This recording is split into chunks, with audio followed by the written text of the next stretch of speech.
It's my absolute pleasure to really introduce remarkable speakers that we have here this evening. They're brilliant, they're visionaries, and honestly, they're the exact voices that we need to hear tonight. We have Dr. Ayana Elizabeth Johnson, a marine biologist, policy expert, co-founder of Urban Ocean Lab, which is a nonprofit think tank focused on climate-resilient cities. She's also the co-editor of the best-selling anthology All We Can Save, and the author of the newly released, just back in from being on book tour, What If We Get It Right? If you're wondering whether anyone has real answers for this planet, she has more than a few to share with us.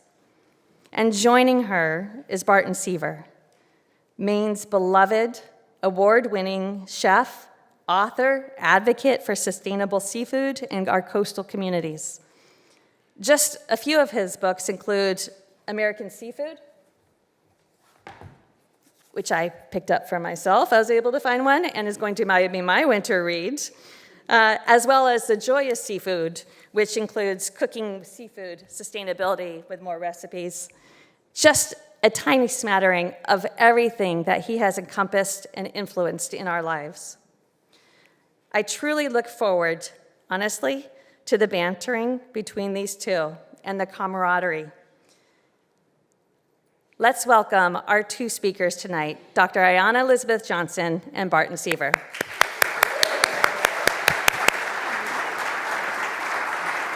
Thank you.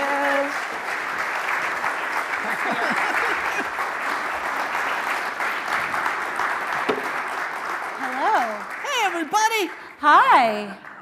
We did really, it. Really nice to be here with friends and neighbors and colleagues and beloveds. This is awesome. What a wonderful, I would say, homecoming, but this is home, right? Yeah. And you're all here with us. This is really fun. So thank you. If Barton makes weird faces, it's because he threw his back out today and he's trying to be cool, but it may not work. I was reaching for a pencil. Yeah. In case you wanted to know what excellent activity I was up to. That Something glamorous. The peak of my physical performance. So, well, Dr. Ayana and I have been friends for 20 plus years. It's been a lot of years, yes, since we met when I was in graduate school. That's right, out at Scripps. Yeah, so whoa, this is a bit loud. Can we maybe rein this in a little bit? I sound amazing. Thank you, Anna. By the way, we brought in Anna Conathan as our Greek chorus. She is our personal Greek chorus. I'm sure she will have more comments as we proceed. So yeah, I did my PhD in San Diego at Scripps Institution of Oceanography, and Barton came to give a talk on seafood, sustainable seafood, sort of like the future of the role of seafood on the plate and in our diets. Mm-hmm. And I'd never heard anyone talk about seafood in a way that was like so exciting.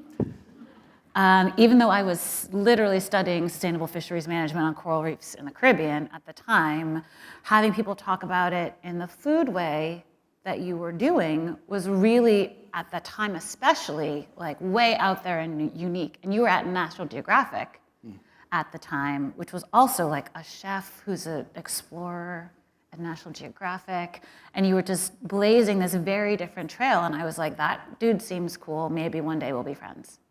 And it took like maybe like 5 years. I will play the long game on friendships. And then we ended up both living in DC and then got to actually hang out as like, I'm no longer a student, we can just like be humans together now. Yeah, you were no longer just a student. You were then becoming rising star, quickly to rock star status with NOAA, with Weight Foundation. Mm-hmm. Tell us a little bit about your trajectory. Oh, gosh. If you will. Yeah, I did a PhD in marine biology, which now seems like a whole other lifetime, because I basically stopped scuba diving and counting fish once I got the PhD. I was like, thanks so much, you guys. What am I going to do with all these Latin names rumbling around in my head for the rest of my life? I don't know. But the purpose of all of that was always to think about holistically, like sustainability was sort of a new word then, right? We're talking 20 years ago, I started graduate school. It's like, what would sustainability look like, not just in an ecological sense, but also sort of socioeconomic, political context. And so for my whole career, from undergraduate through today, it's been looking at all these different pieces of the puzzle, the science, the policy, the culture, the economics, to try to figure out what makes sense in terms of basically like how to be a good human on this planet. You are an excellent one at that. And my trajectory was somewhat similar, and really using, I started off as a chef, and I very early on learned that a chef can be a lot more than the sum of ingredients that we put on a plate. That we really are a cog in a wheel of a much larger conversation, and really in tension about who we want to be as a people, as a society, who we want to be as individuals, our individual health. I had great mentorship in this. Jose Andres, if you've ever heard of him. He was, so I used to run his restaurant. I was living in Spain, and he called me and asked me to come back to DC and run his restaurant for him. I did that. I also met Robert Egger at the time. He's the founder and president of a DC Central Kitchen. He is now emeritus there, but he was really showcasing how food can be utilized to really uplift and empower. It wasn't just about having enough food in the breadline to feed the needy. It was about using the food there to teach job training skills, to get them out of the recidivism rut, to get them out of the loop that they were in, to give them a first, a second, a 10th chance, whatever they needed, to treat them with dignity, all through food. And I had this opportunity then to take those lessons, and was inspired by so many people such as yourself and so many other great colleagues in DC to begin to see how that systemic thinking could be applied to seafood in particular. And I just love seafood. Why? Because, it's the most interesting ingredient category. Chicken, white or dark? Salmon, you got kings, you got pinks, you got reds, you got koas, you got saga. You could go on and on. You got Arctic char, you got steelhead trout, it just goes on. And this is just orange flesh fish right there. There's so much more with seafood, so much just heritage, texture, taste, colors, diversity, everything about it is just so fascinating. And I began to see that, these were systems that desperately needed our attention. And as much as we have a responsibility, I feel, as I learned, to reduce our impact in terms of sustainability on the ecosystems out in the world, so too do we have a responsibility, I feel, to maximize the positive impacts that we gain from those ecosystems. And to me, the end result of sustainability is the endurance of thriving humans. And that is now what my work is about. And this is where I think we find so much overlap, which is, those are the questions that we're now asking. What if we get it right is really, how do we live well? How do we continue to be the people we want to be? How do we continue to be better than the people than we are right now, to be more inclusive? There's room for improvement, huh? Certainly. And this is where... Maybe that's why this book is so thick. And that is where our paths have overlapped professionally more so recently. Yeah. I remember going to, at Wolf's Neck last summer, you hosted a dinner there showcasing the white fishes of Maine, doing a little sort of mystery taste test and just trying to open people's eyes to there actually is so much more variety in seafood than we are taking advantage of, right? If we're only eating cod and salmon and tuna, for example, like what could be less sustainable than only eating like 3 types of all of the fish, even though there are many types of salmon. And I remember it had been a bunch of years since I'd heard you speak publicly about this stuff, and it was so fascinating to me to see the ways that our work and our thinking were reconverging again around this question of like, what do diets need to look like?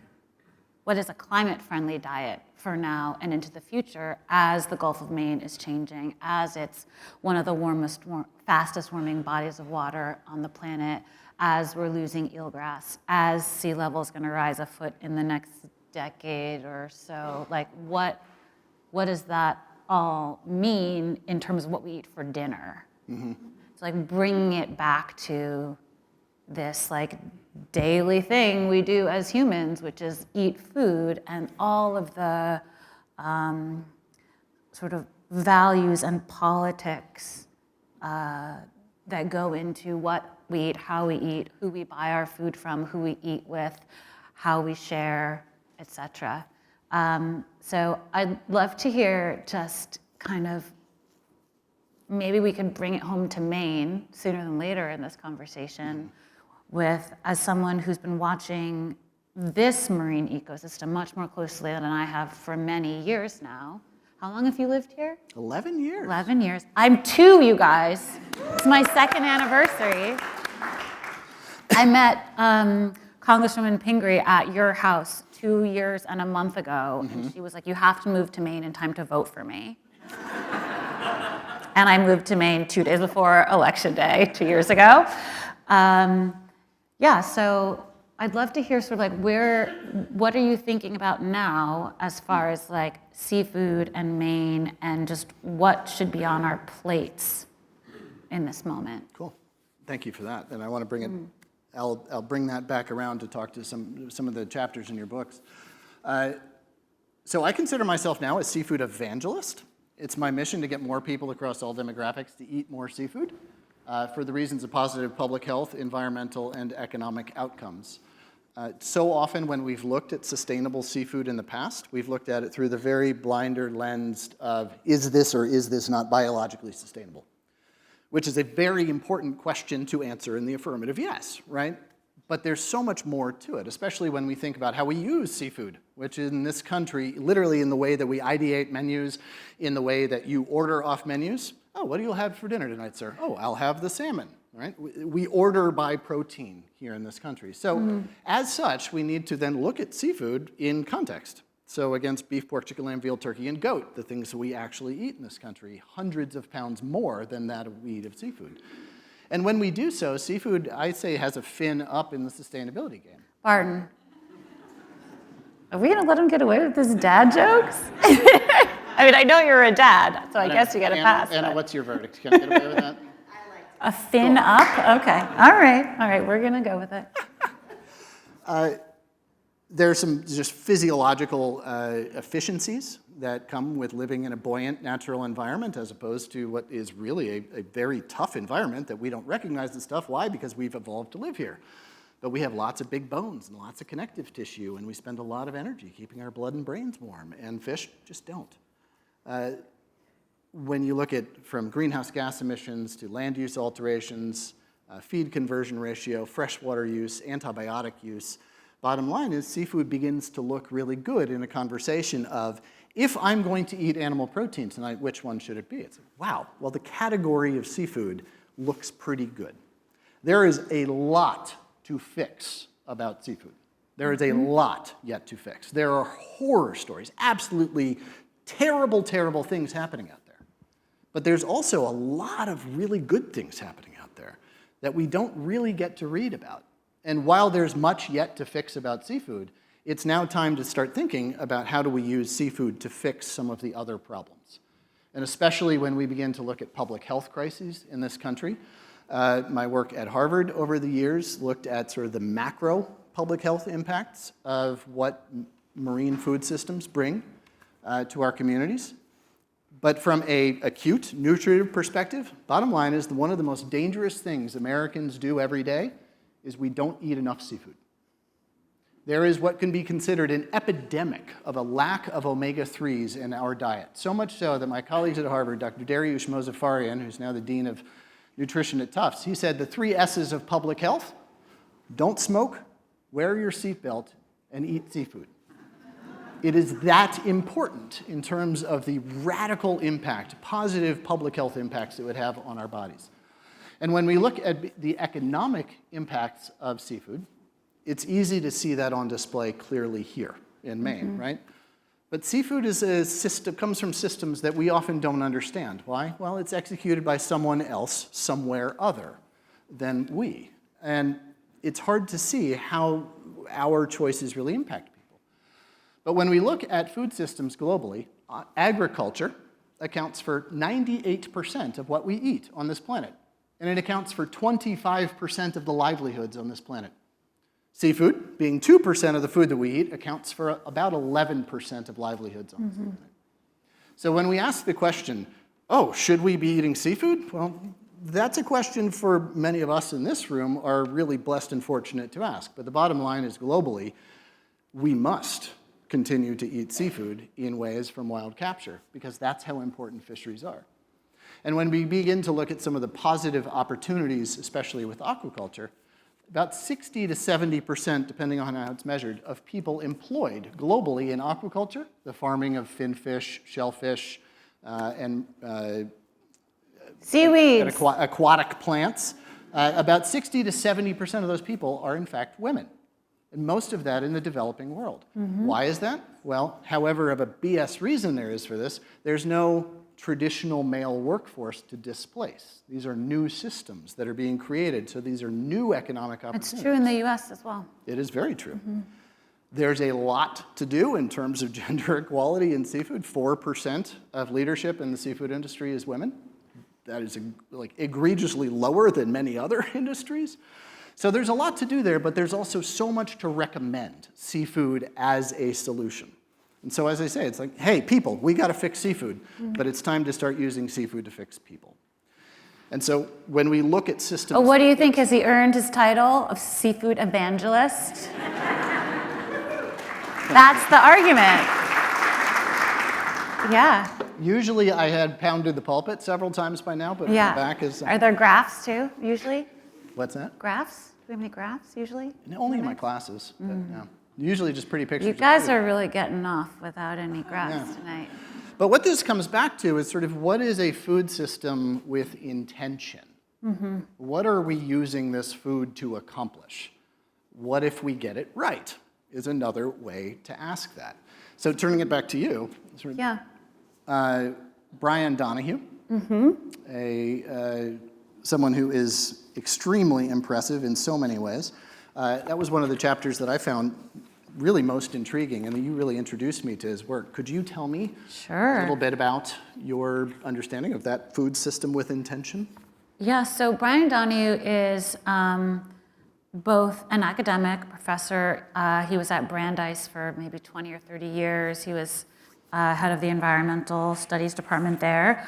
But he also was a farmer and a forester for his entire life. And as an environmental historian focused on New England, I learned so much from him, including that in the US there are 4 million fewer farms now than there were in 1935. So a 70% decline in the number of farms, and farm size has doubled. So large-scale farms account for 3% of farms, but 47% of the value of production.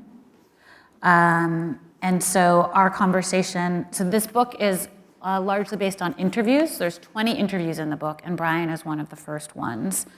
And so thinking about that context about how farming has shifted, how the average age of farmers is steadily increasing, how New England states are so heavily forested, more so than they used to be, because we've actually returned a lot of farmland to forest, and then we're in the situation where we're importing a lot of wood products from, say, the southeastern United States, even though we are the most forested state in the United States. All these sort of paradoxes start to emerge, but at the same time, Maine, I believe, has the largest number of small farms per capita or per land area, or maybe just in general. And one of 2 states in which the average age of farmers is decreasing. Yeah, Maine has a lot of superlatives I learned when I was moving here.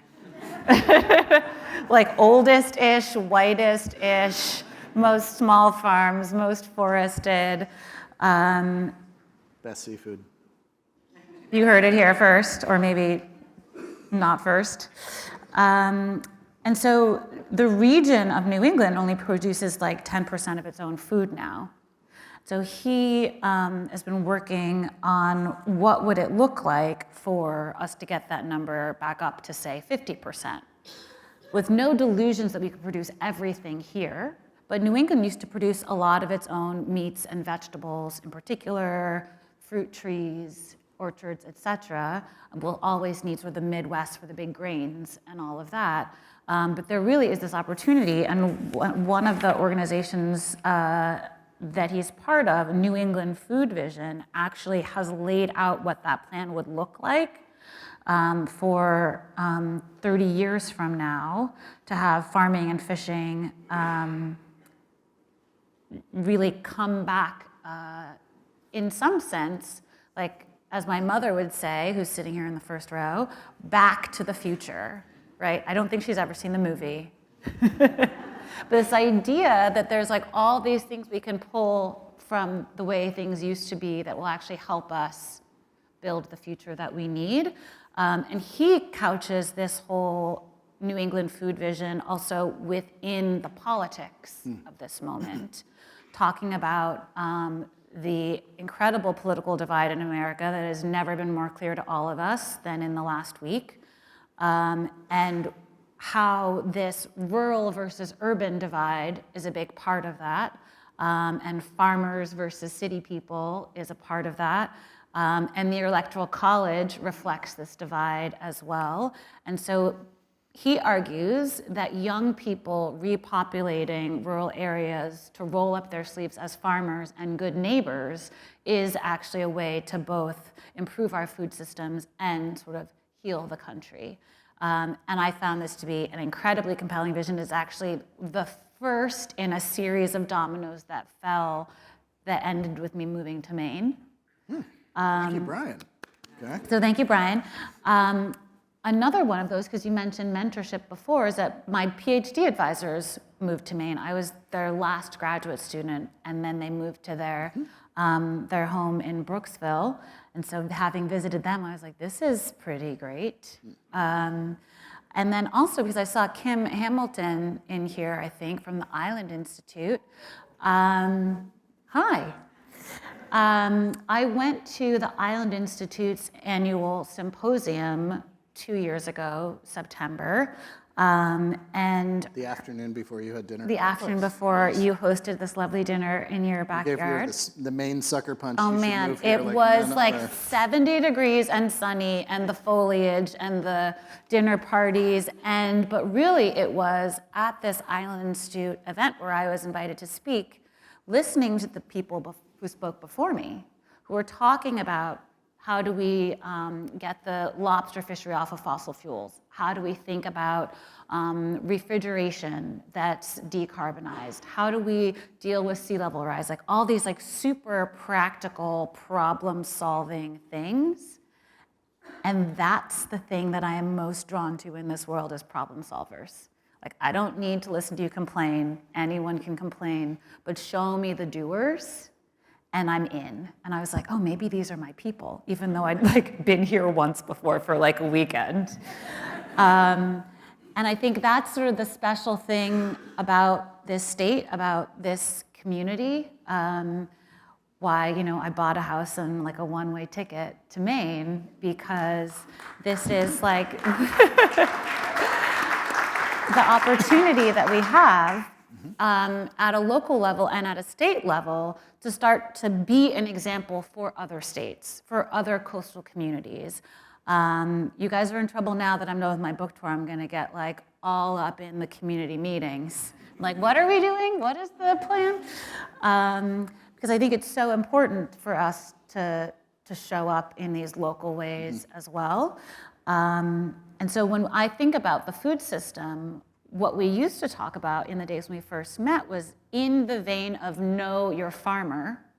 That was very popular 25 years ago, to the point where it was like spoofed in sitcoms, right?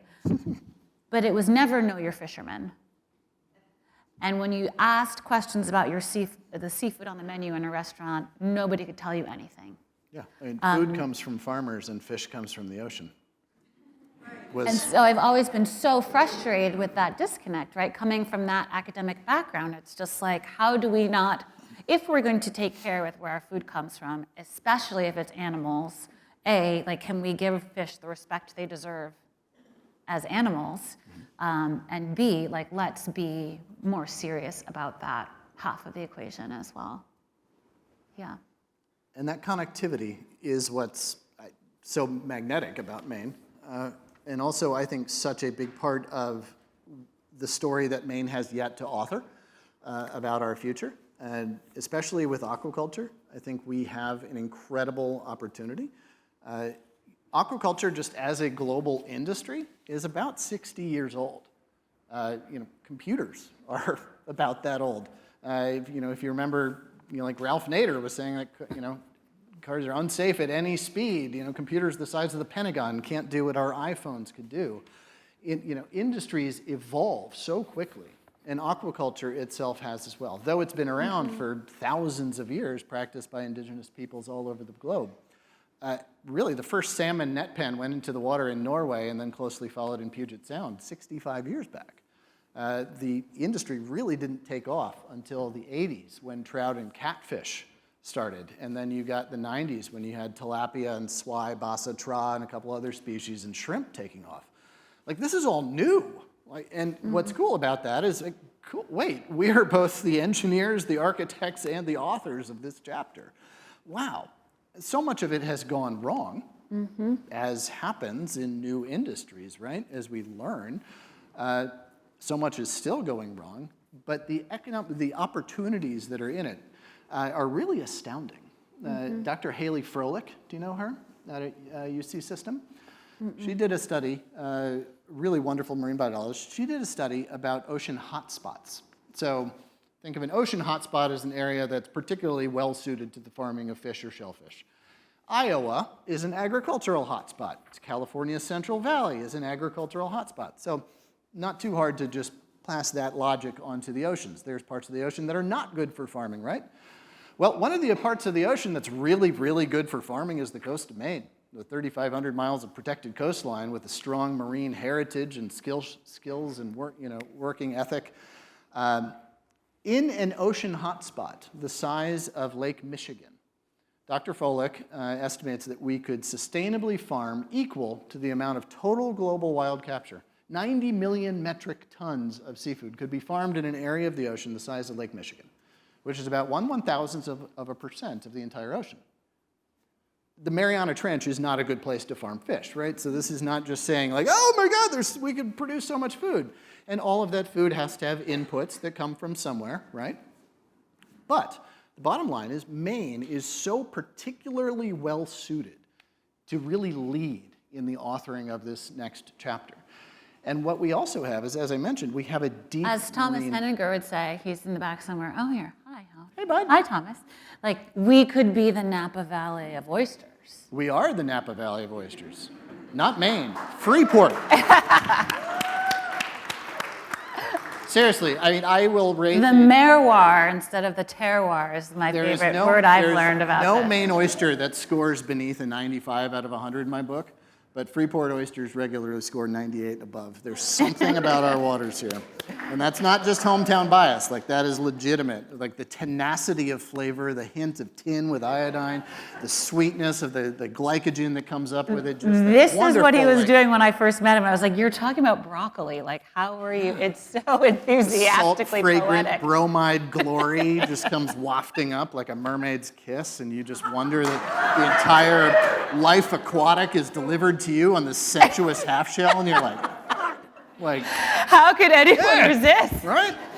Eat your seafood. Eat your oysters. Yeah. But this opportunity we have is I'm getting back to what you're talking about with this, especially with the political. One of the big issues that Maine faces is our brain drain, right?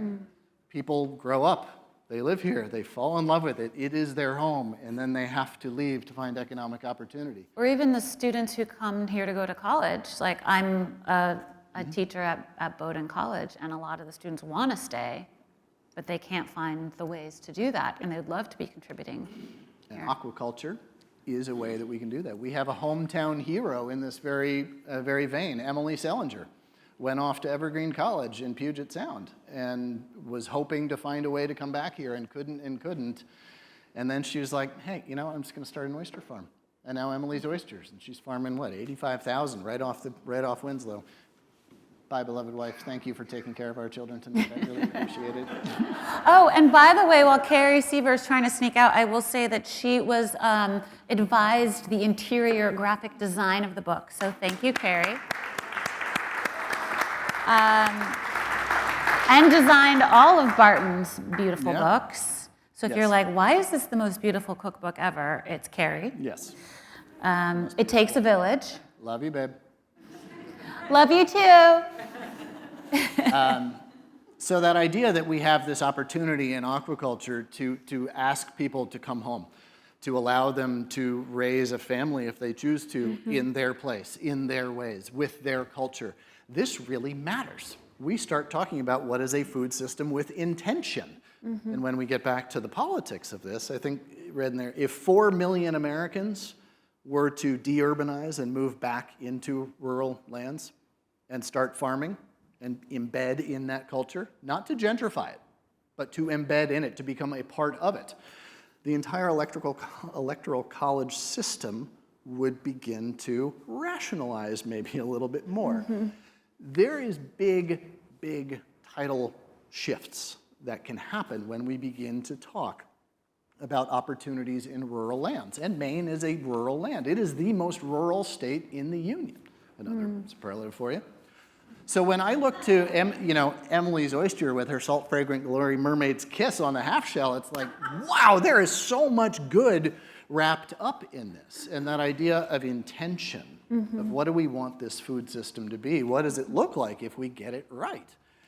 And so one of the interview in the book that's about aquaculture is an interview with Bren Smith, who is one of the pioneers of regenerative ocean farming, as he calls it, and the co-founder of a nonprofit called Green Wave, which exists to support the training of a whole generation of ocean farmers and help to build the markets for their products, right? You can't all just start growing kelp if you don't have a market to sell it into. So you have to kind of do both at the same time. And I've been such a fan of his work from the beginning that I actually joined the board of Green Wave a few years ago and gave him the spot of honor of the last interview in the book because of what you were saying before. This is an industry where we haven't actually gotten it wrong yet in an entrenched way. When we think about so many of the other systems that need improvement, whether it's agriculture on land, our education system, politics, et cetera, there's so much wrong to undo. Whereas aquaculture is still a young enough industry, especially the farming of bivalves and seaweeds, that there really is this opportunity to get it right, to create the policy framework from the jump. And one of the things that I found to be most fascinating about my conversation with him was sort of back to what I was saying about one of the things I appreciate about Maine was he described the imperative of valuing blue-collar innovation and working-class environmentalism, and it has always existed, that sort of stewardship of resources that comes from a closeness with them and a reliance economically on them and culturally. And I feel like that's something that gets overlooked. I'm one of those city people, right? Born and raised in Brooklyn, New York, and very out of touch with ecosystems for much of my life. And to think about what that means from the perspective of the coastal economy, working waterfronts, problem solvers, what is the new climate diet? It was such a delightful conversation and note to end on. But I think I think this may resonate with you, when I asked him, what does getting it right actually look like from the working waterfront context, he said, if we get it right, working waterfronts would be grounded in farmer-owned infrastructure. That's hatcheries, that's processing, that's offloading places, and then there would be a community college, a strong maritime school, infrastructure for engine repair, electric power stations for the boats, and processing hubs. Hopefully, we're going to have millions of people doing this work. Every farmer out there growing seaweed and shellfish needs someone to repair their engine, someone to manufacture the moorings, to weave the rope, and on and on and on. There are all these secondary jobs created.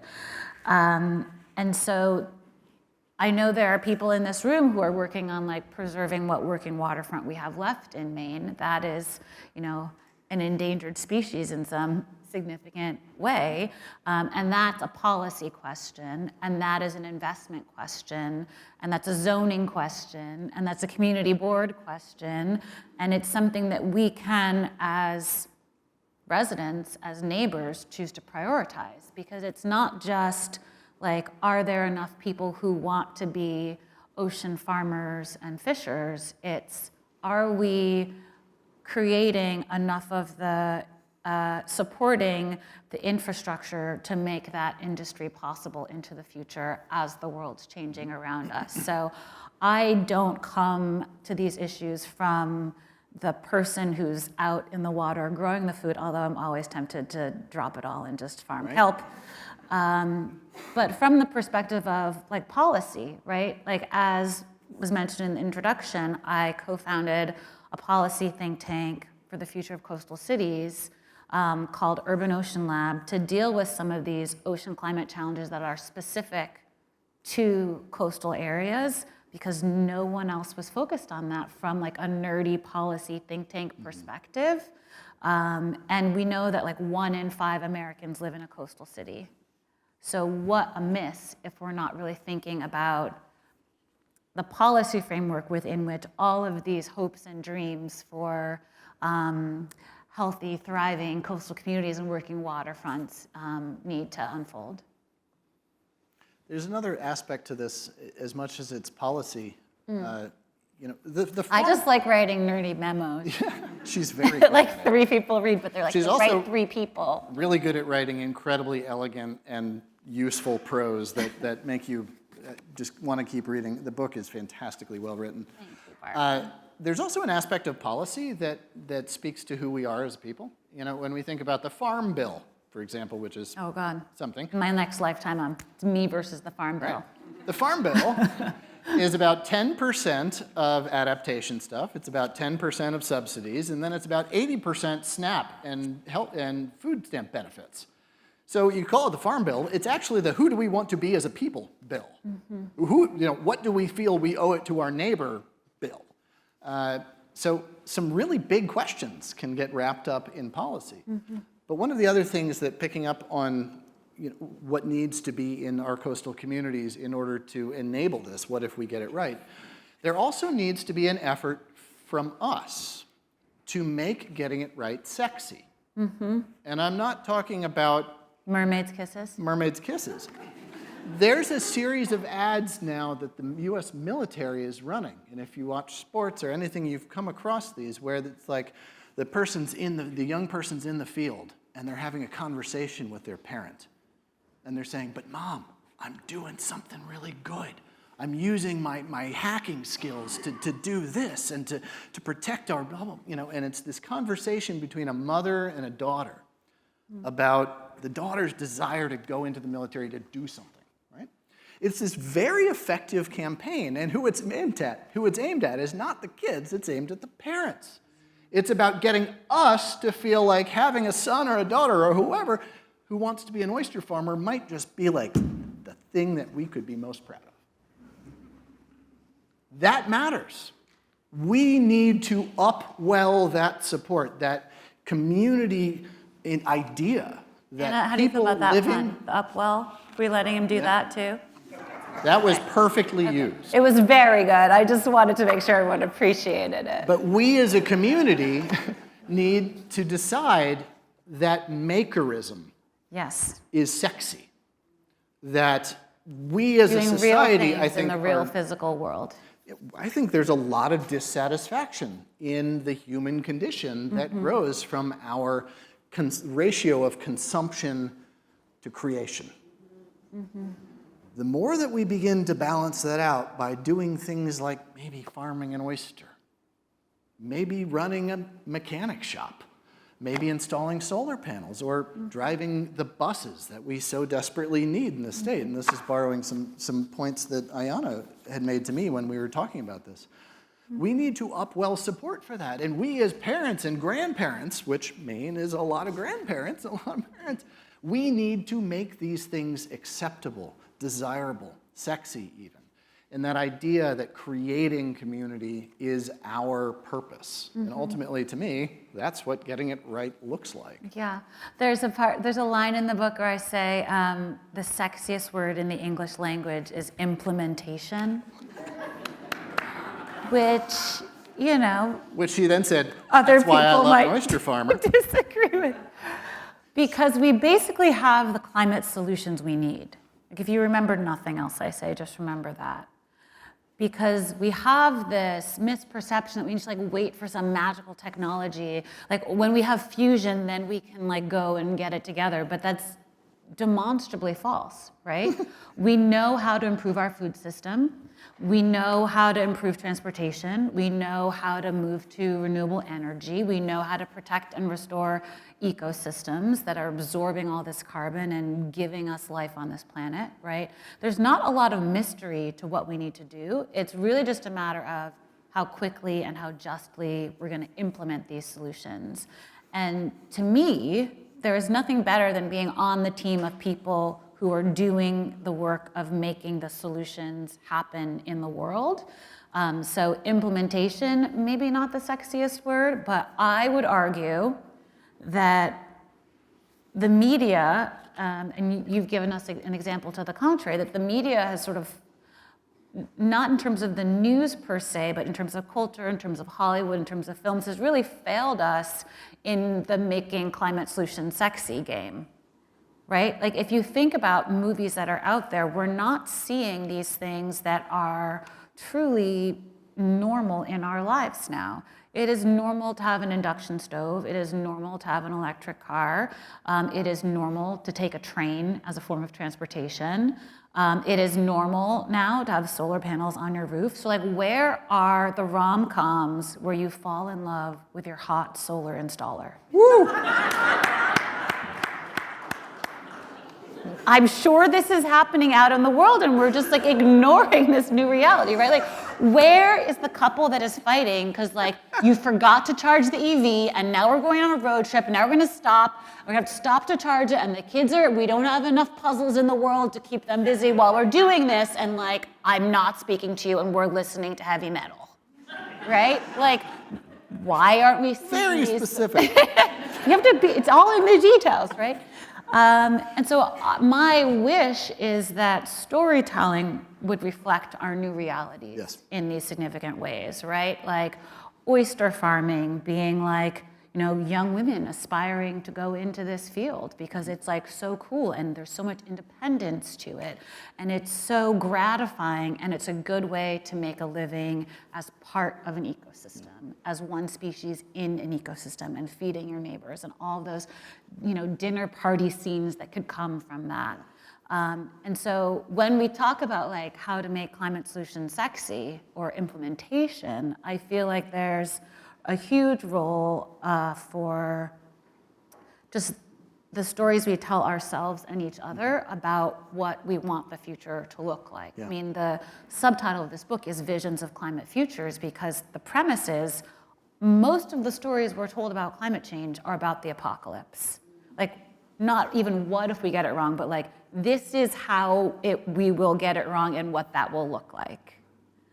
The fire and brimstone the day after tomorrow, and like we're seeing a lot of this play out now, right? The floods in places we did not expect, the hurricanes hours inland, I'm worried about wildfires coming to Maine now, right? We're in this drought nationwide, places that didn't used to have them are seeing them. Like New York City had like fires in Prospect Park last week. And so as we think about all of those extreme weather events are reality, and yet we have the solutions that we need. And so I actually, like when people ask me, so I will cut the question of like, what gives me hope? Don't ask me that question. A, I'm not hopeful. B, I think so much of the focus on the problems is the problem, when we should be focusing all our energy on like implementation and just imagining the world we want to live in and then doing our part to help create it. Yeah. I mean, it's worth a shot, you guys. So a couple points on this, and then I'll Yeah. close out, and then we have a little exercise that Yeah, to do. we've got The some. first is that implementation. Oh, did you look it up? Well, I translated it into the sexiest language there is, French. Oh, Implementation. No, that's Spanish. that was like a Spanish Implementation. accent. That's my We're gonna language. go with that. Implementation. Okay. I can't do it now. I had practiced. Somebody say implementation in French. Implementation. See, that's Spanish. Oh, yeah, okay, we're Something close. like that? Anyway, and this implementer, the heater back here, was making some noise, and so she just got up and implemented I her did. I solution on stomped it. on it. It was very loud. And it worked, and it was a perfect way to just, like, that happened right before we walked out, and it was just like, hot damn, we can't And I had this solve things. sassy, like, I'm not just going to complain about it. I'm going to help fix it. And Yep. he was like, okay, It I was get perfect. it. I get it. But I wanted just to close out on the idea of storytelling. The stories we tell ourselves, the stories we tell our kids about what it's okay to be, who it's okay to be. You know, my wife and I, we decided before we had children that we wanted our children to be slightly above average and happy. And we're committed to that, you know, and if they end up slightly above average, that's great. But happy is the key. And happy is only found in an equation that includes others. And the stories that we tell ourselves, the stories that we tell about ourselves, are never more relevant or at the fore than at dinner. And when you ask yourselves, as we will ask you to do in a few minutes, sort of how do you picture yourself as part of this change? Part of the story of sustainability is food. It is togetherness. It is that communion of our commons that brings us together in ways that literally define who we are, through which we explain to the rest of the world who we are, what matters to us. So my ask of you is simply this. The action of sustainability is that of being a good neighbor. The easiest way to be a good neighbor is to invite somebody over for dinner. The best dinner you could serve them might be a Freeport oyster. Or something from the Freeport Farmers Market, and shout out to Kathleen Sullivan and the Freeport Climate Action Team that's like helping bring that to us, make it easy. Invite them to dinner, learn their stories. But that's what we need to do as a community here in and without, is to invite each other over, to hear each other's stories, and to listen to our own stories and what matters to us, and then act on them. And with that, I will ask that you take it away. I think Bring us home. because my mother's in the front row and you're talking about how you raised your children, I was raised with a very different goal for me in mind. You can fact check me on this. My parents did not particularly care whether or not I was happy. I was. To be clear, I had a very happy childhood, but that was never the goal. The goal was to be useful. That to whom much is given, much is expected, and I had to find a way to give back, and it was wide open what that could be. There are innumerable ways that we can contribute to society, and I was encouraged to pursue science. I was raised in a house that very much cared about justice and making sure people had chances in life. And so I feel like that is actually my hack for my lack of optimism, is that I actually don't worry about being hopeful, I worry about being useful. It doesn't actually matter that I can't control the outcome, I can't save the planet. It feels good to just be part of the solutions, and then there will be, punctuated moments of happiness and joy that come from contributing to society and come from collaborating with your friends and neighbors, and that it's fine if that is a byproduct instead of the goal, and that actually, to me, lowers the bar, because I think it's really hard to be happy as a consistent state of being. It is. And if that were my goal, I would be stressed out that I was failing at it all the time. So in case anyone would like a lower bar, I offer you be useful. And Well, thank you. As That helps someone- me to clarify. I mean, that is Yeah. sort of what we built the foundation of our personal happiness on, is being useful. absolutely, I see that. Engaged, and you were, It reflected in so many ways the way you show up. but you were so elegant in the way that you put things. And so in the last week, in the week leading up to the election and the week since, I've been thinking a lot about like how I can be useful in this moment. I've been doing a lot of work with the Environmental Voter Project, trying to encourage people who care about the planet to actually vote, not just at the presidential level, but all the way down the ballot, right? I mean, we were just electing people for like sewer district, Yeah. right? Something I didn't know existed until I moved here. But like these local positions actually do have an impact. Our city councilors, town representatives, et cetera. And so I was thinking about like, in this sort of like influencer way, like what do I have to offer in this moment that might be useful? And I realized that I didn't actually have anything new to say, that my work today is the same as it was before the election, which is Urban Ocean Lab, supporting policymaking on ocean and climate in coastal cities, working with young people at Bowdoin, helping them find their own paths, you know, all of the ways in which my crazy portfolio of projects exists. I will spare you the full list, it is too long. And that they're one of the last chapters of the book, I kind of laid out how I hope that people will show up and realize that it's actually not super climate specific. It's very general guidance. And so Barton and I decided I would do this, just read you these 2 pages. If anyone already has a book, it's on page 426. And it's a list of 8 recommendations that I try to follow and succeed maybe slightly more than half the time. I just want to offer them to you, and then I know... A slide? Not for this. Okay, sorry. Not for this one. And then you each have these cards, and if you don't, we have more for you on the side of the stage that we'll pass out with little pencils. So we'll get to that in a second, but this is where we're going. So think about this, which is like your particular role in climate solutions as I'm saying this. So here's the 8 things I would offer. Number 1, keep showing up. This is not a spectator sport. It's not just billionaires and politicians who will decide our future. It's small business owners and students and citizens. It's whoever steps up and whoever you bring along with you.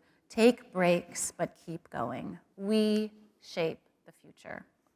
2, bring your superpowers. Be gentle with yourself on the what are you good at question. Put your insecurities aside and simply consider what you have to offer in your personal life, professional life, and civic life.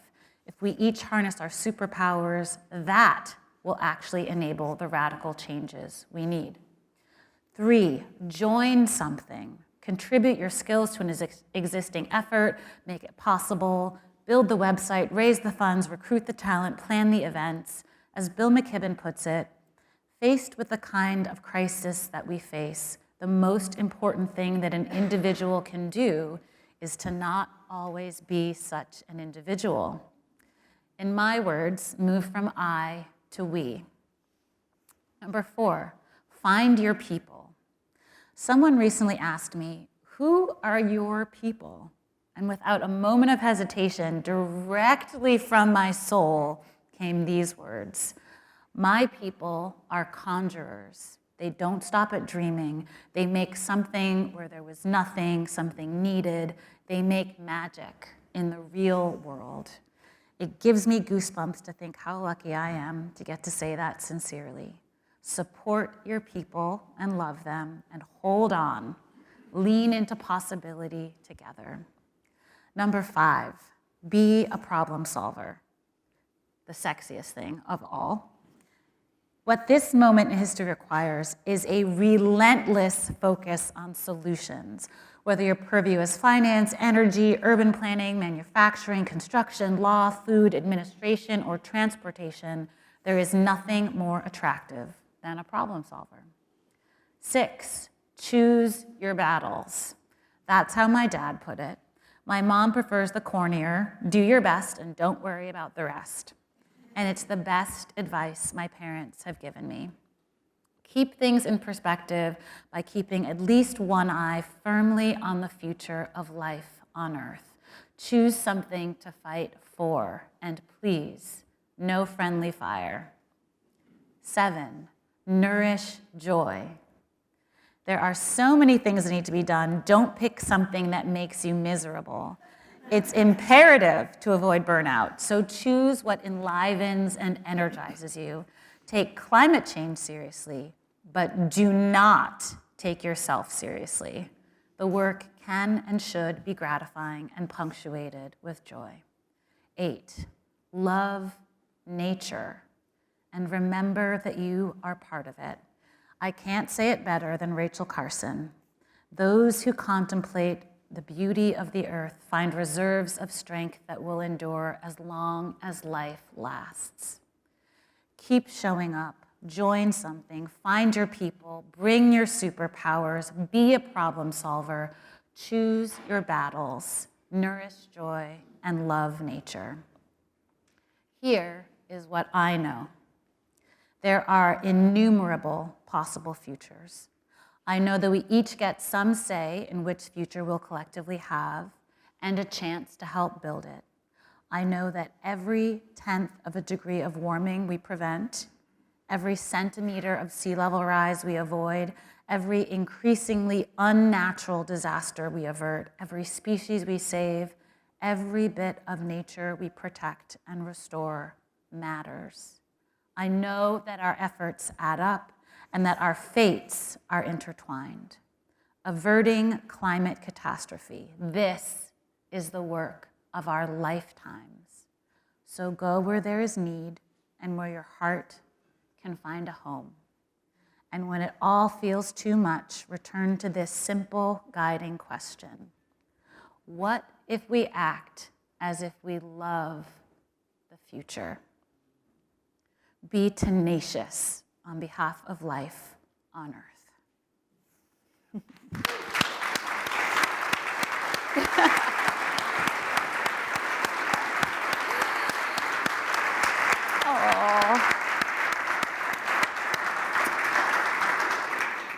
So I have to stand up from my back, and I almost fell over, and I didn't. I'm very proud of myself. But we would love to take questions. We've got about 20 plus minutes here until the 8:30 hour. Thank you. What is your question? Got a mic coming to you. My name is Audrey. I am currently a university student studying sustainability and business. And a personal interest I've been diving into is seaweed. And one thing You're already winning. Thank you. Thank you.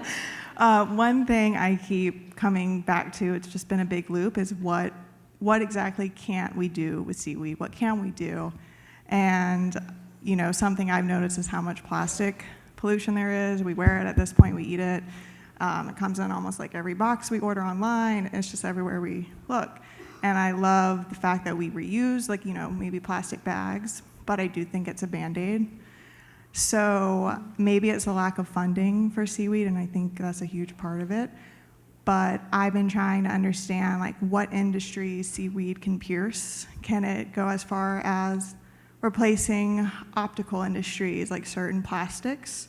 Can we invest in fashion? Can we do seaweed fashion? Because I've seen it done, and I think the stunt is that funding, like who's going to pay for the research to really get into the nitty-gritty details through science.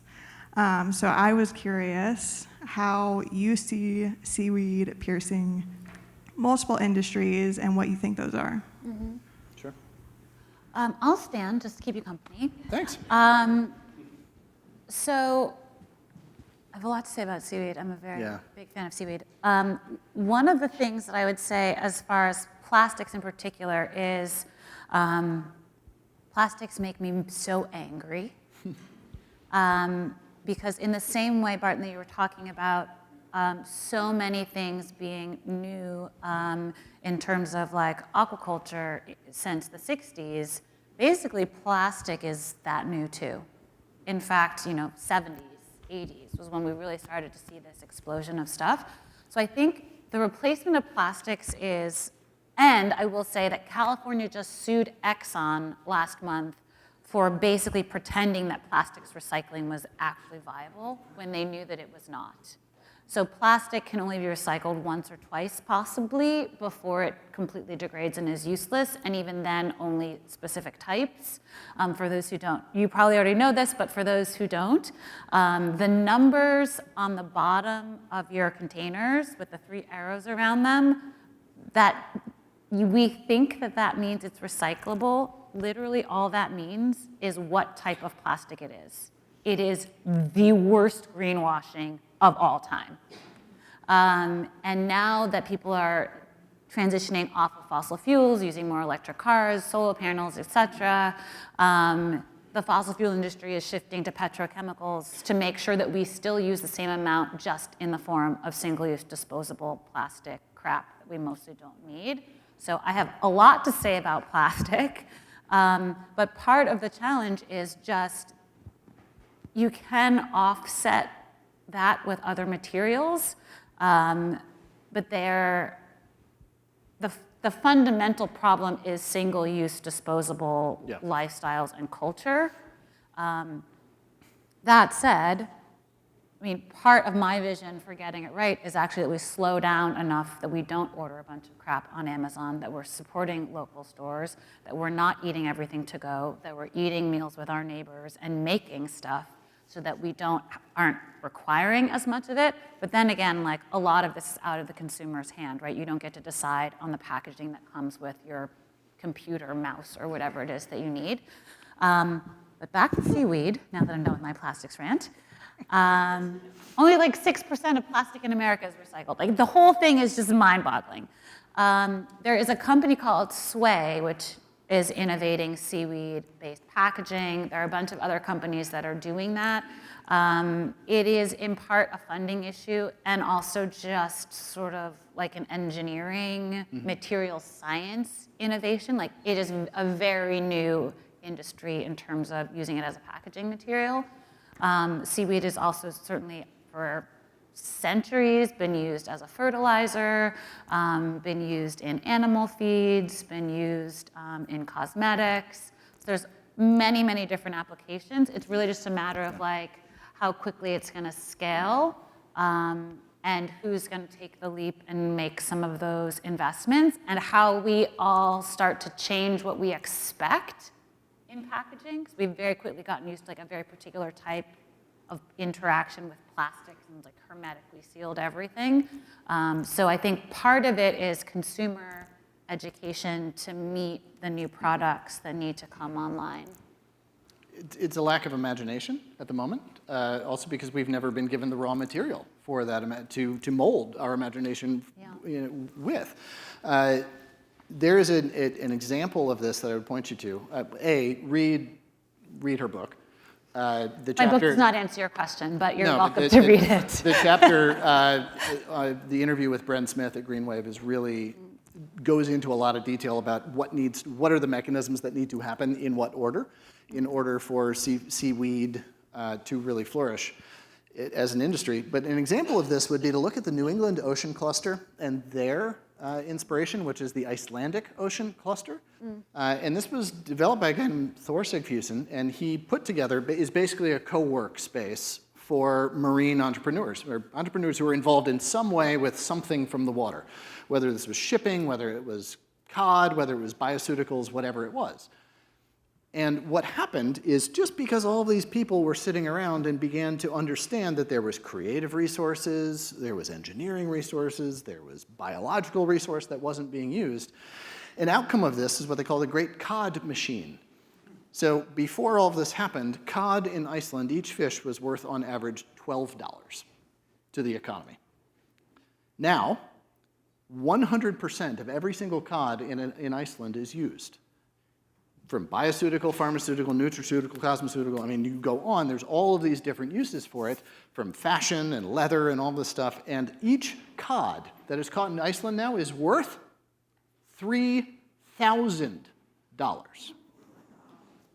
Woo! Anybody with like a stock portfolio mentality or like some, like, hey, wow, this begins to make sense. It's once we begin to put these imaginative engineering minds together that we begin to see the future of this. And I love what you're doing. Like, I'm studying sustainability and business. Yeah. Yes, because we have to sustain the sustainers. You have a comment? I was just saying thank you. Another question? Sir. One over here.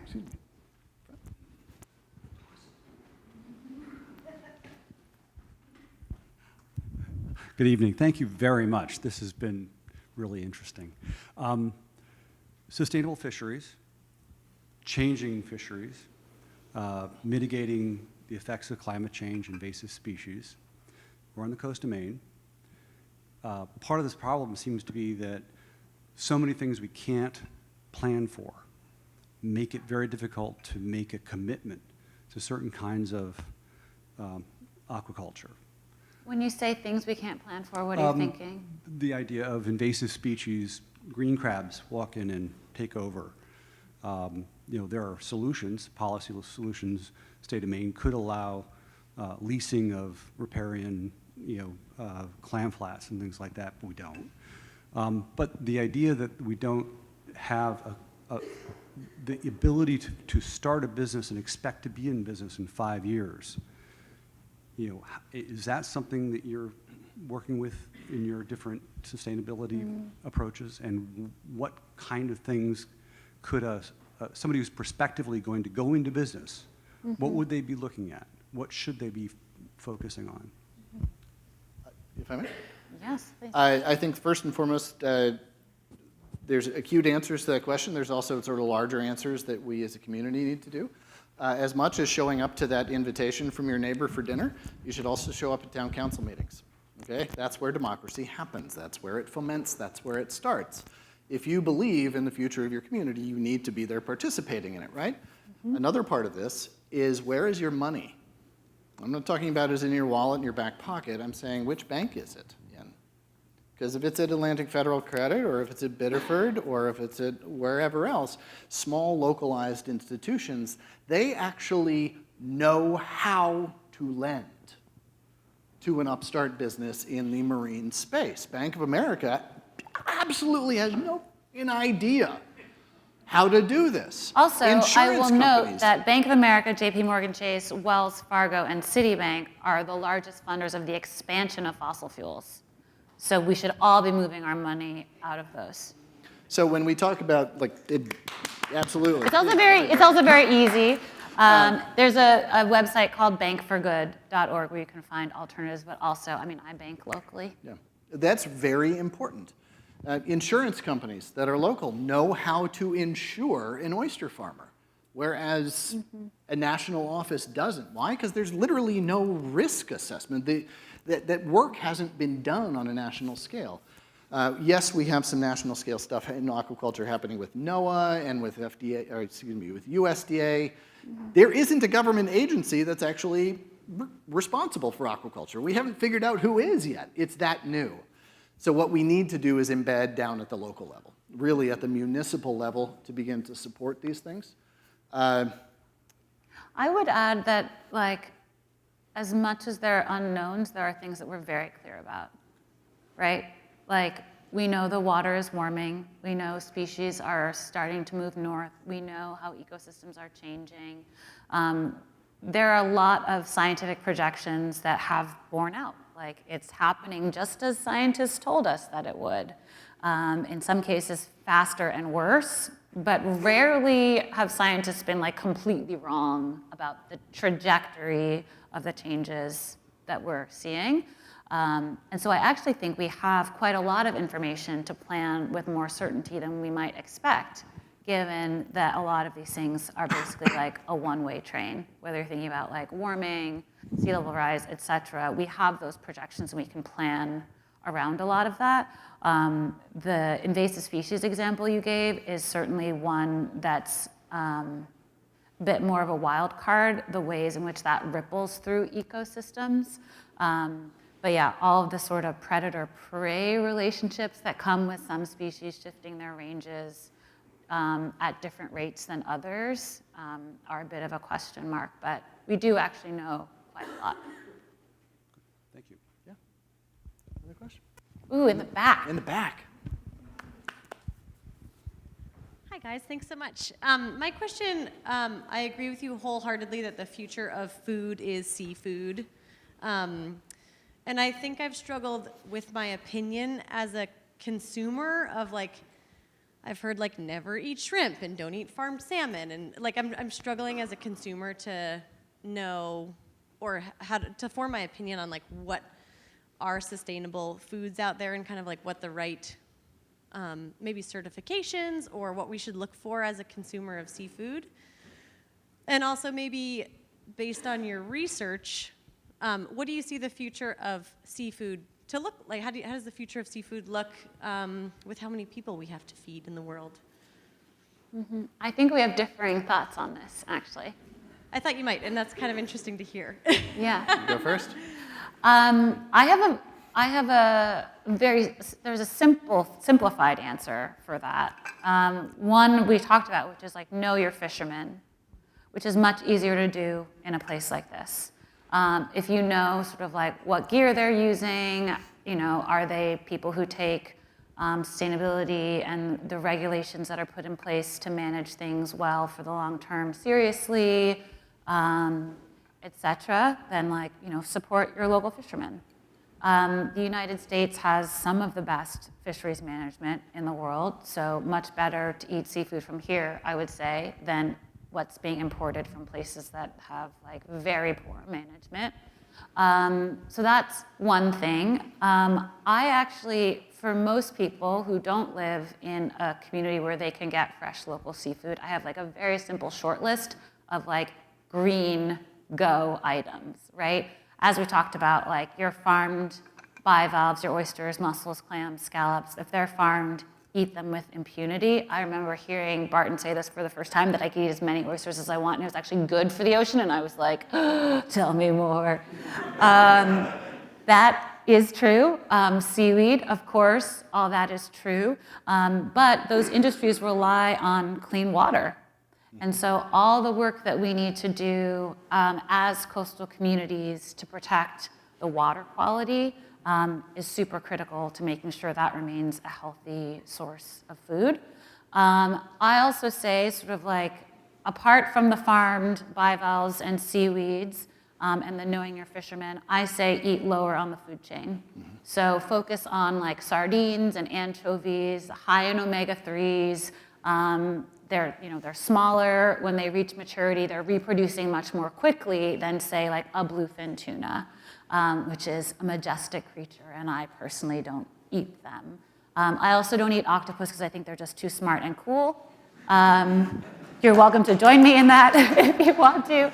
But that's basically what I eat, is tiny fish, oysters, mussels, and seaweed. And then if I'm clear on where the fish came from and feel good about that, then I do that. But I think we also need to move towards treating certain things as a treat as opposed to an everyday thing.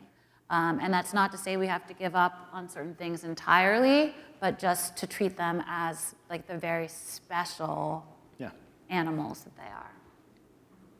I agree with what she said. To add some colors to that, so we don't disagree as much as you might think. I also don't eat farmed fish. That's where we disagree. That's where we disagree. I'm just farmed salmon.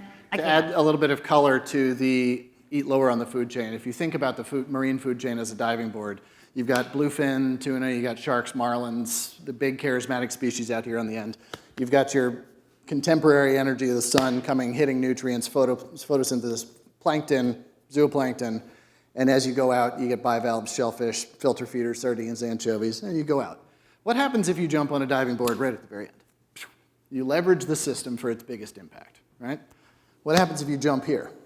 Nothing. System absorbs our shock. What happens if we jumped a whole lot more here than we do out here currently? The system would absorb a lot more of our shock. I mean, the biological survival mechanism of a sardine is fecundity.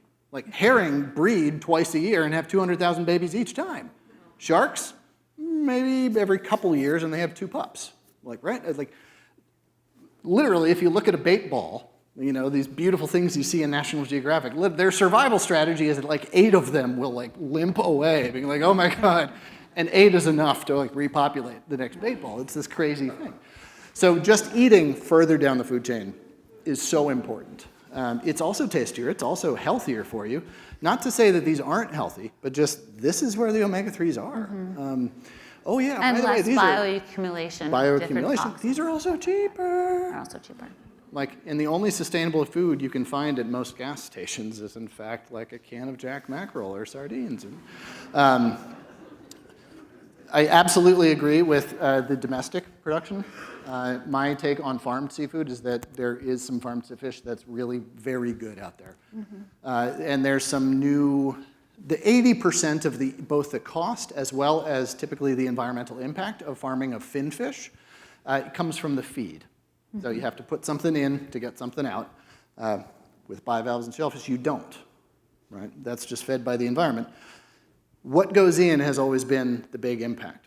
And Are right you now, feeding wild fish to grow your farmed fish, and you should just eat the wild fish? right.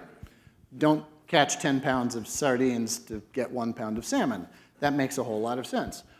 However, we're now figuring out that salmon, farmed salmon and other species don't necessarily need to eat other wild fish. They can eat trim from wild fisheries, so heads and guts, the things we don't eat. They can also eat foods created from algae, fermented algae, from mycelium. Insects. Insect meal. There are projects that are now fermenting sawdust, fermenting sugar cane waste instead of burning it in the fields as a very potent greenhouse gas contribution, fermenting that. There are even people that are making aquaculture feeds out of bacteria that they have inoculated the cooling towers of steel mills with. Right? This is carbon, folks. Carbon is the building block of life. Hey, we're figuring out how to turn it into protein in ways that are really, really cool that end I up have some with questions fish. about that. That end up with fish that have high omega-3, EPA, DHA input. So there's a lot I think going it's on just out a there. little more complicated for the Yes. consumer to be able to identify that, right? You can't. It's in the same way that we say know your fisherman. It would be like know your fish farmer, which can be a little more complicated, just like at Albertsons, right? Like because they often don't have that information to give you, and like looking it up becomes a whole like complicated supply chain question mark. But hopefully, you know, there'll be more transparency and like very clear good options for the average consumer in the future. One of the problems with this, and then we'll move on to another question, is that we get so focused on like, is this fish or is this not, and that we end up with the beef instead. And it's like, please, let's just veer you back to the seafood aisle. Like, we need to decide as a society, seafood is what's for dinner, and then learn how to pick the best things amongst the case. Tom? I think we got 2 more questions here. We're right at 8:30, so. Any of you have to go home to the babysitters, we understand. Inspiring is what you've done for me. You've truly, truly inspired me tonight. The 2 of you, no, really. And last month, Freeport speech had the great honor of having Governor Deval Patrick speak, which was also an extremely inspiring evening. And one of the things that he taught us or told us was about impact investing. And so my question is there an impact investment fund which exists today to be seed capital for the types of things that you've talked about tonight? And if not, let's start one. Let's implement what you've said tonight. And we at Freeport Speech would be honored to introduce you to Governor Patrick, who is really the leader in this whole field. So the question is, does one exist? I can think of 3. And if it doesn't, why don't we start one? Well, Freeport invests. That could be your next venture, Tom. But the three that I would think of is AquaSpark Capital, which is a global one. And then, if you would please stand up, we have Bigelow and Island Institute here represented in leadership as well as board members. Maybe not a direct investment vehicle, but no investment is going to work without the incredible and necessary foundational work that these organizations are pioneering. Yeah. So if you want to support somebody, those are two really great ones to do. I would add, there's an interview in my book with a woman named Regine Clement, who is the founding CEO of an organization called Creo Syndicate, which advises high net worth families on climate-friendly investing and has like an ocean arm of what they do. And so if you're interested in finding out more about their strategy, they don't have a lot on their website. I think there's probably like more in my interview with her in the book than there is on their website. But they are basically, I think it's a great model because the idea is there are a lot of people who would love to put their money towards these new market innovations, new businesses in clean energy, in sustainable seafood, et cetera, but it's actually very hard to find and vet those investment opportunities. So they do that for this group of, I think, 200 or so family offices, and they've already moved about, I'm gonna get this wrong, but either 50 or 100 billion into these like climate solution companies. And so that's one community that's doing it together. And I think just like you mentioned, a fund is the answer as opposed to like individuals figuring out by ourselves. This is the join something piece of it. Yeah. Well, Do we want to take one last question? please. Is there one last question? Ooh, yes. This Hi. young person in the back. Okay. Hello. I'm Joy, and I'm in 3rd grade. And my question is, what's your favorite animal in the ocean? Octopus. Joy, this is a very important question. And I think the real answer is it's super hard to pick favorites because there are so many cool ones. I will tell you what is not my favorite is one that is a lot of people's favorites. I'm going to maybe offend a lot of people in this room. I don't like dolphins. I think they take all the air out of the room. I think they're total divas. I think they're jerks. They're so rude. They have a terrible culture. They fight with each other. So I personally, when I used to hire people, when I was working in the Caribbean, this was the question I would ask to decide whether or not I would give someone a job. Is what is your favorite ocean species? And if they said dolphin, I'd be like, you're not the right fit for this group. If you say mangroves, if you say parrotfish, if you say eelgrass, if you talk to me about the species that are playing important roles in the ecosystem, I'm much more interested. So, but personally, I just think octopuses are really cool. They have 3 hearts, and they have a distributed brain in all their legs, so they can actually make independent decisions with each arm, which is very cool. So that's mine. What's yours? Is it dolphins? I was going to say something, Like phytoplankton. whatever's on my plate, but no, whatever's in a tide pool in front of me. My boys and I, we go out, and that is where my heart lays, is in the receding and rising tides. But I want to say thank you to Ayana for coming to Freeport. We have a final moment for you guys, which is, since we're all gathered here in service of building the future we want to see, we thought we'd offer one last bit from the book, which is, I assume most of you have heard of the Hippocratic Oath for medical doctors in ancient Greece. A bunch of people I interviewed for the book said, we need a new Hippocratic Oath for this new climate-changed era. And so a friend and I wrote what we thought that would be. And so we have on the next slide, we have a few lines of it here. No, go back. Oh, that's the special treat at the end. You guys all get my anti-apocalypse mixtape, which is also, the QR codes are on the bottom of these bookmarks. Also, the bookmarks have the website for the book, getitright.earth, which has excerpts you can read for free and a reading guide for book clubs and all sorts of fun stuff. But most important is the mixtape, which appears also inside the back cover. I spent like 80 hours making that mixtape, and I was supposed to be doing final edits, so please listen to it. There was so much consternation involved Yeah, with that. Barton was involved in this process. Okay, so because we are in a church, I thought we could close with a little bit of call and response and this prose poem, which is my climate oath. Are you ready? It'll be a little bit culty, but just go with it. Okay? And so when I point to you, you will repeat after me one of these lines that appears here, okay? On the majesty of turquoise seas and fireflies and aspen trees, on the honor of our parents, our ancestors, and humans to come, on the wonders of laughter and sunshine, I make these devotions to climate solutions for my community and for our magnificent planet. First, move from I to we.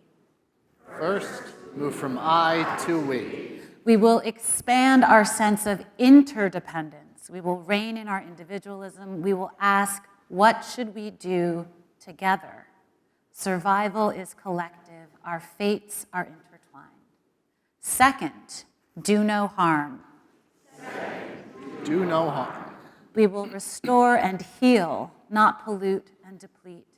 We will regenerate ecosystems and our own resolve. We will live lightly as part of the earth. Accountability, generosity, and sweetness. Third, less is more. Less is more. We will expand our creativity and contract our consumerism.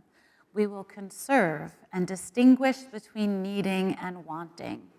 We will be gentle with our own imperfections and others. There is such a thing as enough. Basta. Possibility exists. Possibility exists. This is a world of our making. We can remake it, remix it, restore it, rebalance it. The path of least resistance is only one of many paths. I will be part of getting it right. I will be part of getting it right. We will be part of getting it right. We will be part of getting it right. Thank you for coming. Thank you all. You're amazing.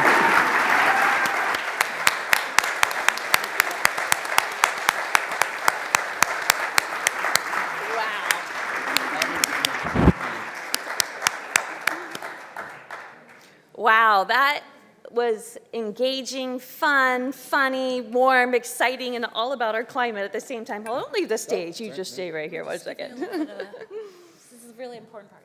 Yes, we can QR code it. It's on the bookmarks. I feel like I just ended a 2-hour dinner of getting together with family. We just pushed back the chairs and we laughed and we talked, and like there were some attempts at dad humor in the evening. And Attempts? Thanks. you just gained 218 more members of your family. Thank you.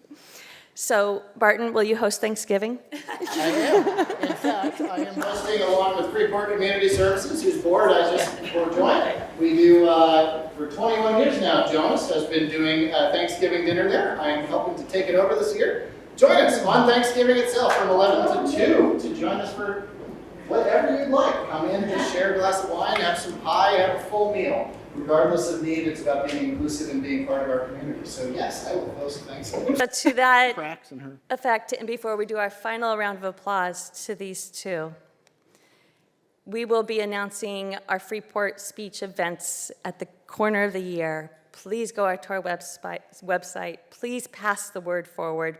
Please sign up for the emails, because that's how you know where we're going to be at, when we're going to be at, and who's going to be there. And to take a couple of words from your book, show up, join something, find your people, and be tenacious. Thank you so much.